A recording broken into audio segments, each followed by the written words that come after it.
As long as you can walk and talk and breathe, you can always do something different.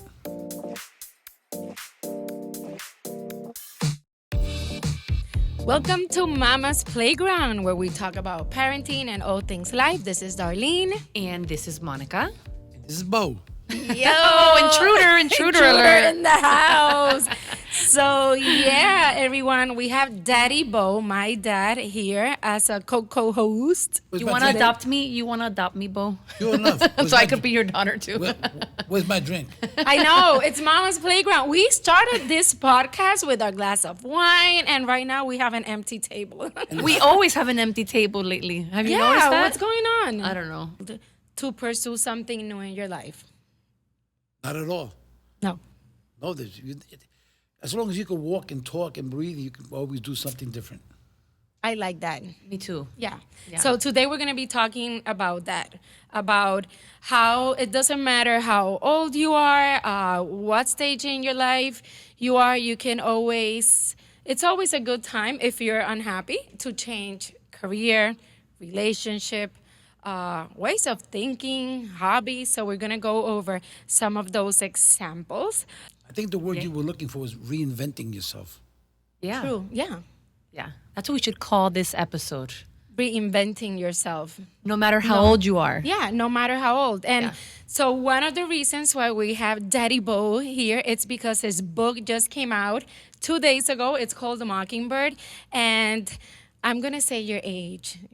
Women are the ones that is like, I'm not going to tell you my age. So he's going to be turning 79 in how many days? In 3 days. In 3 days, yeah.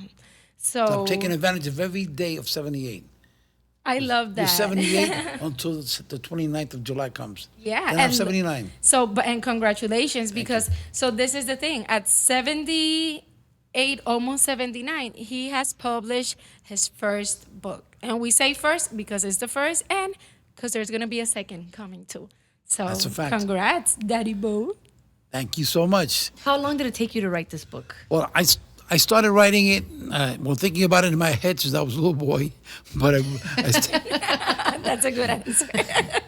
ever since I met this crazy guy named Mockingbird, my cousin, so I've been writing it in my head since 1951, let's put it that way. But I started writing it physically in 2003. Okay. And the reason for that is that I had met an attorney who was a good friend of mine, and I would tell him stories about my cousin and my life growing up in New York City. And I had told other people that same story or different anecdotes of my cousin's life and my experiences with him. And he told me, listen, man, well, you ought to write a book about that, and I'd help you in any way possible and all that. I just disregarded it. We were having some wine and some drinks in La Placita in Santurce, Puerto Rico. Oh, I miss La Placita. I don't know La Placita, so I don't know. You got to come with us to Puerto Rico, my friend. So one evening, it was I think it was Labor Day weekend of 2003, I went to this location, a place called Guave, and it was inspiring. The music was great. I got home, and I started having thoughts of doo-wop music in my mind.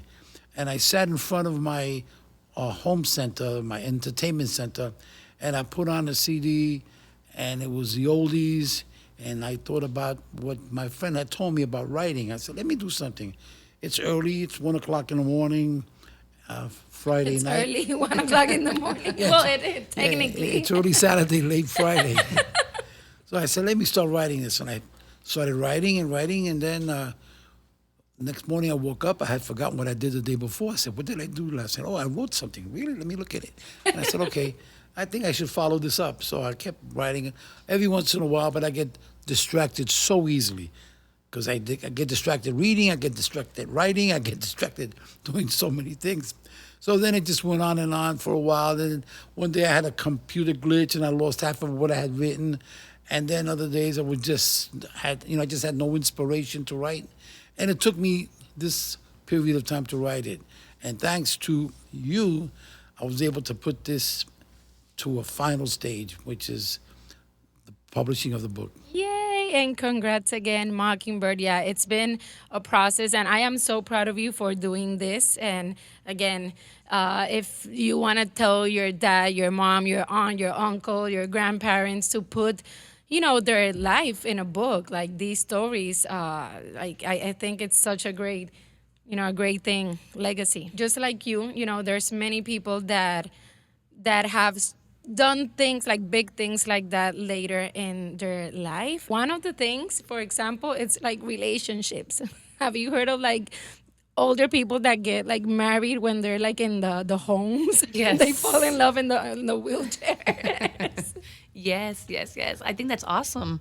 I think, and then there's the people that say, no, I'm never going to get married. I'm too old to get married, at this age. But I think that's great, like to start a relationship when you're in your 70s, 80s. Yeah. You have a story. You have something. Yes, I do. I have Not personal, because he is married to my mom. my uncle Israel, we used to call him Uncle Izzy, lived in Philadelphia since 1916. He was born in 1900. At the age of 16, he went to the States, and he married this woman that he met in Philadelphia. And he became a widow in 1976, which made him 76 years of age. So he left Philadelphia and he came to live with my parents in Puerto Rico.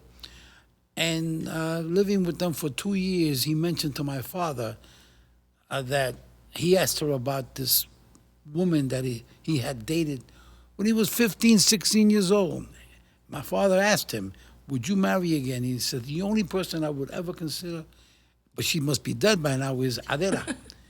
And my father... How old was he at this time? He was 78 years of age. 78? Yeah. Wow. Well, he was 76 when he became a widow. He was with my parents for 2 years. That's when my father and him had a conversation.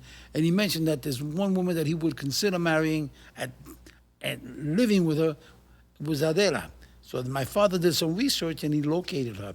Wait, but he knew her when he was 15. Yes. And he was 70-something already. Yes. So this girl, like, left a mark on him. She sure did, and he left a mark on her because she had 2 children, and her first son, was Israel. She named him after my uncle. Oh, my God. Oh, that's sweet. So they were still, like, connected somehow. Not at all. Yes, somehow, but no communication whatsoever. Yeah. He was thinking about it. No, it was telepathic social media. Telepathic social media. And because it didn't, Facebook and this stuff didn't exist in those days. Oh my God! Maybe we should get back to those days. So my father contacted her. He found her, and he introduced himself to her, and he mentioned Uncle Lizzie, and her eyes opened up, and she was living, I believe, with some relatives, and she had already 2 grown sons. And then my father arranged a date for the 2 of them to meet. Oh, my God. And the rest is history. They were married. At what age did they eventually get married? About 90. He was my age, like about 79, going on 79. They stayed in Aguadilla, Puerto Rico. Bought a house there. And then they were fine, and we would visit them all the time. I remember. But I didn't know that was the story, and that's... How long did they stay married? I mean, I'm assuming they're not here anymore, obviously.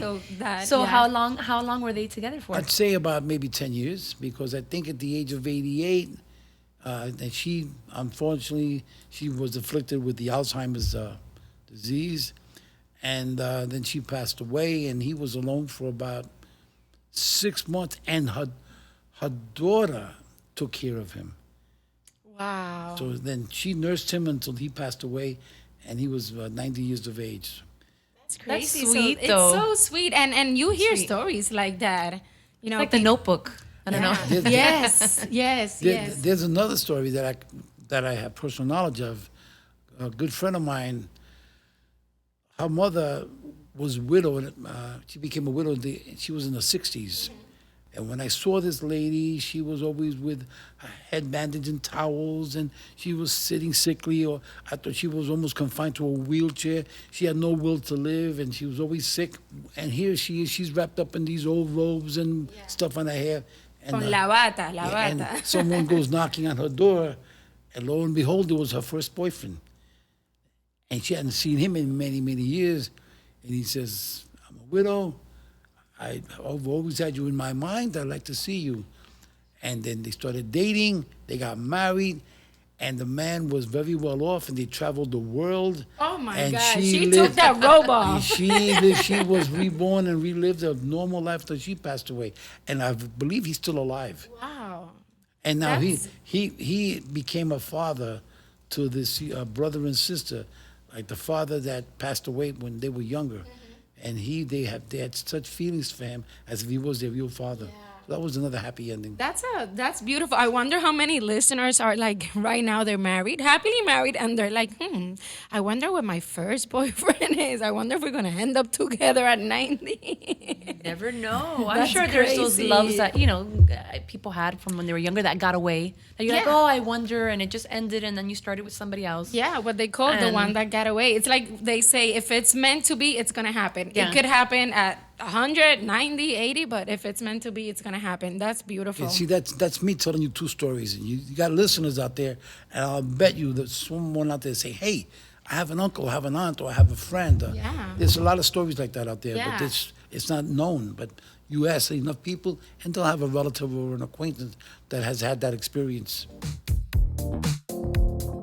There's no age limit to find your happiness. There's this woman that I worked with in a commercial. Her Instagram is La Viva Sanita, La Viva Sanita. And she's become like a TikTok sensation, and she's a dancer, and she's in her 70s. And so, yeah, every time I open my Instagram, like she's there and doing all these dances with her, like her grandkids and sons. And that's another thing that's beautiful, like seeing people, adopt hobbies later on, like In life. And- There's a lady that I follow on Instagram. I have to find the handle, and we can also put it on the thing. But her name is Joan. She is 76 years old. I've been following her since when I started working out. I started following her because her daughter is a personal trainer in Mexico. They're not from Mexico. They're American, but they're living like in Tulum, Mexico. And her daughter started this whole personal training thing, and she got her mom. Her mom was heavyweight, had diabetes, had all these different things, and she's like, "Mom, what are you doing? Like, you're going to, if you continue this path, we're not going to have you for so long." So she changed everything. She listened to her daughter. She started working out. The lady's a sensation. I'm talking about, she has like 2 million followers. She's personal training clients of her own. And she's almost hitting 80 years old. When you see her, God. she looks great. I say it's never too late. yeah. It's never too late to do something that you want to do. I want to follow her. That's inspiring. There's a lady, she's from Germany. Her name is Johanna Quas. I don't know if I'm mispronouncing that. And she's recognized as the world oldest gymnast, and she's 86 years old. And if you see her pictures, I'm like, are you kidding me? Like, I can't even do that. 86 and the best gymnast. There's another, I wrote this down because I'm terrible with names. An Irish racer, her name is Rosemary Smith, who became the oldest person to drive a Formula One car at age 79. Papi, will you do that? I won't do that when I was 30 years old. Wasn't there some lady that jumped off a plane, a skydived? It was in the 90s, not too long ago. Yeah, they're doing their. I saw that. I haven't seen that one. 90? I did see that, Something? yeah. She was with obviously she went with somebody, but she did it, you know what I mean? Like she did it with one of those That's like the people that jump with you, I forget. I imagine that she has to go like through a Oh, of course, screening. Yeah, the dog screening, the doctor approving of that Or because she was probably like, you know what, screw it, I'm 90, who cares? she's like, if I die, at least I got it out of my bucket list. the bucket list, like that movie with like Morgan Freeman. Oh yes, that they went like on a trip around. I love They did that. everything. Yeah. They hit everything on their bucket list. They're like, screw this. We're already this age. I'm gonna do it. I don't care. I You know like what that. I I need to start doing a She, bucket list. she might have been disheartened when she was on the plane and she saw on the corner of where she was going to land a coffin just waiting just in case something happened. So terrible. So other people that I want to go over this list, like famous people that made it when they're older. Is it Clint Eastwood that he made it like at 40? To me, he's made it all his life. Yeah, to me too. I think he's Really? been around forever, Why do I writing hear? movies and all that. Yeah, maybe I'm wrong. I don't know why I had him. Stan Lee is another one that he didn't catch his break till he was 40 when he published the book, The Fantastic Four. And you guys know who Stan Lee is, right? All the superhero. Yeah. So another one is Vera Wang. So before she was like, a fashion designer, she was she was a figure skater. And she became like this huge fashion designer that she is at 40. I mean, 40 is not that old. I know, 40 is not that old. Yeah, but people, I don't know, I guess like you're trained like in your 20s, you need to figure out what you're going to do with your life, and that's what you're supposed to be doing for the rest of your life. And for me, I was, always in the acting industry, and when I came back from LA, I remember being like, oh my God, what am I going to do now here in Miami? Like, I was looking for jobs, and everything had to do with healthcare. And I'm like, should I become a nurse? I'm like, no, I can't even see blood. What do I do? So, and doing research at that time, I remember like feeling better because I'm like, okay, I'm in my 40s and I'm kind of like switching career paths and this is, and I'm doing this podcast. We started in our 40s. Yeah. Why not? The Mama's podcast. The other one is the Kentucky guy.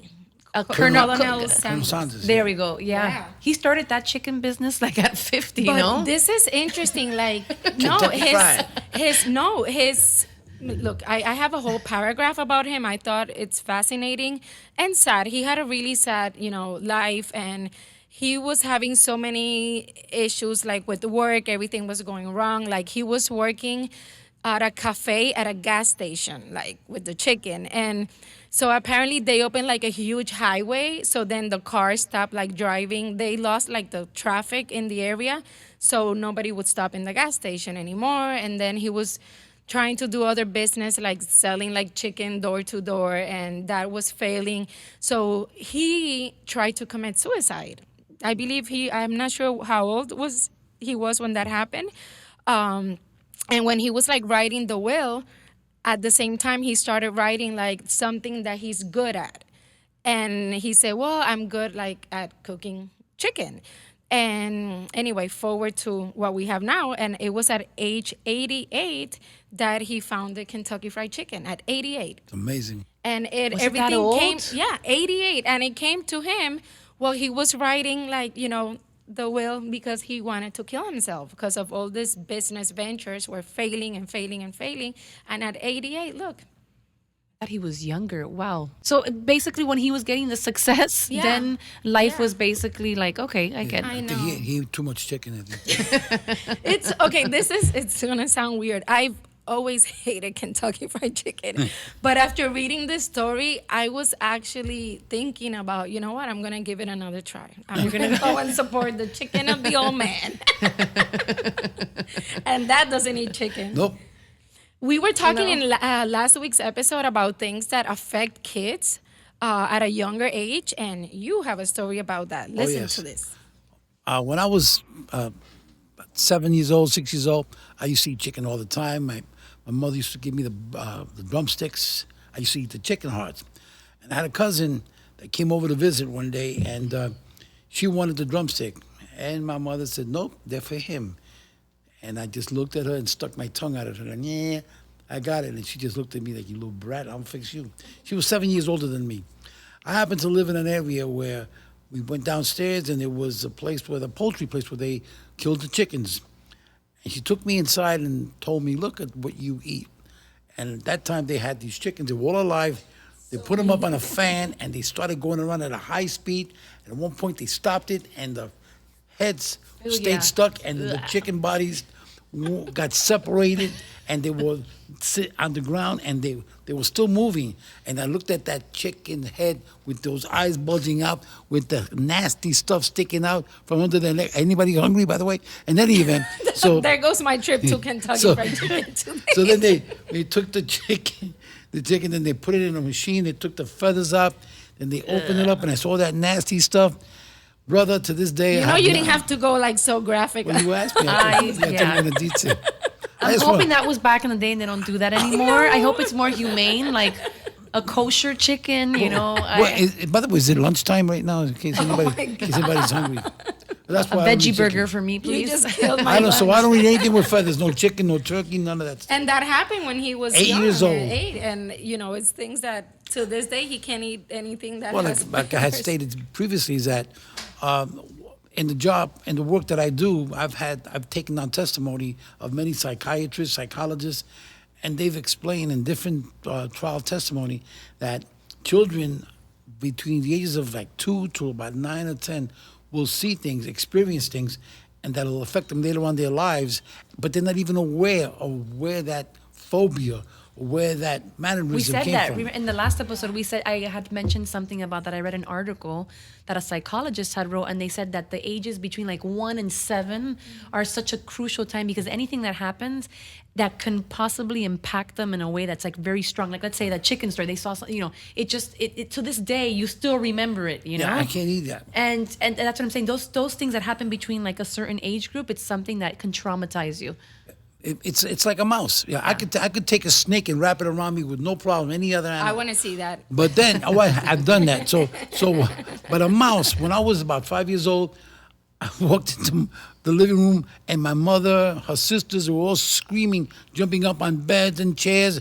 And I said, "What's going on?" I said, un ratón, a mouse. I said, I didn't even know what that was at the time. And what happens, I see a little mouse running around and they start screaming. So what do? I start jumping up and screaming too. So to this day, I can't see a mouse. Because you jump and scream. I don't know. I want to see that too. Just I want about. to see that like You ever hear of a guy, George? You ever hear of George Foreman?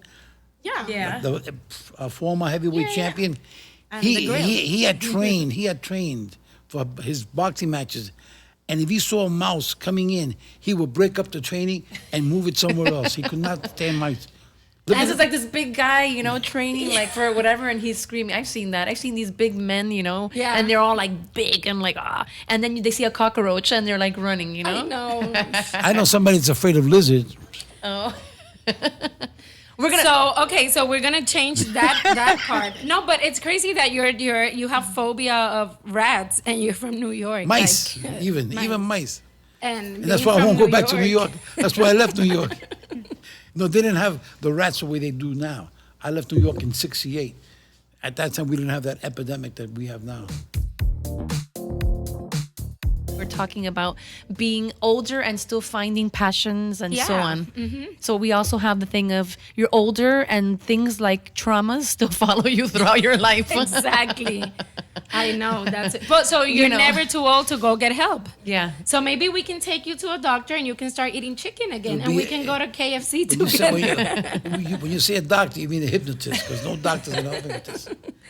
I know. You'll go for your chicken and mice, and I'll go for my lizards. God, we need therapy in this family. This is a sick podcast. So yeah, another thing is education. Like, oh my God, wait, what's her name? Nola Ox. So she became the oldest college graduate in 2007. So I'm sure she's not alive anymore. And she was 95. And then from there, she went to get her master's, and she got it at age 98. Oh my God. But I mean, You know I what? think it's kind of a That's- thing that she can't use it later because obviously you're like really at the end of, of time. Yeah. But for her, it's like, I'm gonna pass and Yeah. I completed something. It's like a checklist, It's the bucket list. It's super admirable. Like Super. That's great. So if anybody here has Yeah. a parent or a grandparent that's always saying, I can't, I'm too old, I can't do that, it's an excuse. go get their first boyfriend. Both out of laughing here. Does hiding. both do that? No, I was thinking about something. Is that talking about reinventing yourself? And the kind of work that I've done. People would ask me, "What are you gonna do when you retire?" You know what I told them once? I'm gonna become a lifeguard in a nudist beach. That sounds cool, but didn't happen. I mean, you my still God. have time. I don't know if Irma wants you doing that, but you still have She time. probably won't care. She's like, just We've go. been married for so long, I don't care. Go do it. That was my bucket list. Until I went to a couple of news places, I said, "Heck no." This is the first time that I hear my dad's retirement plans. Oh God. So the book is out. It came out 2 days ago. It's on Amazon. We're gonna obviously put a link so you can go and get that book. It's really interesting. How do you feel? How do you feel? Oh, it feels great. About I'm sort of in anticipation of what's going to happen now, because I don't know where it's going to take me, what people I'm going to meet, what I'm going to be talking about, and where, what venues, and see what happens. It's exciting. It gives me more energy to keep going and doing things, because one of the things, my passions that I had upon retirement, which I never really had because I keep working indirectly in the same field, but things that I do is I spend more time with my friends on the beach in Puerto Rico, not on the beach itself, but close proximity, and we listen to music and we talk about past tales, a lot of things that happened to us. Most of us grew up in New York City, and then when I'm up in Florida, I'm here with the grandkids, with you, with your other sister, and it's two different lives. So I'm actually living two different lives at this moment. My life with my friends and my work on the island, and then when I'm over here with my family. and that's so important. Like and that's you're so healthy, and oh my God, and he remembers every date, like everything. And let's not even get into salsa music. He'll be like, that was recorded in this year, and this were the musicians, and all this stuff. And you have so many details of so many things, and your mind is so like sharp and Clear. yeah, it's so clear. I admire that a lot. Another music that I like is a doo-wop, the old music, and I Me like too. the old standards also. And I love to tell people about my favorite singer, and no one's heard of him. His name is Arthur Prysock, and my favorite female singer is Sarah Vaughan, that from the jazz era. If you were to listen to Arthur Prysock, you'd know what I'm talking about. All right, so we're gonna wrap it up. Any last thoughts, Miss Monica? No, just basically that. Go live your life, no matter how old you are. Do what you need to do. Do what you need to do. Well, thank you, Daddy Bo, and congrats again on the book. Thank you so much. If Yes. it wasn't for you, it wouldn't be possible. Oh, thank you. And see you guys next week. Love See you next Bye. week. Bye.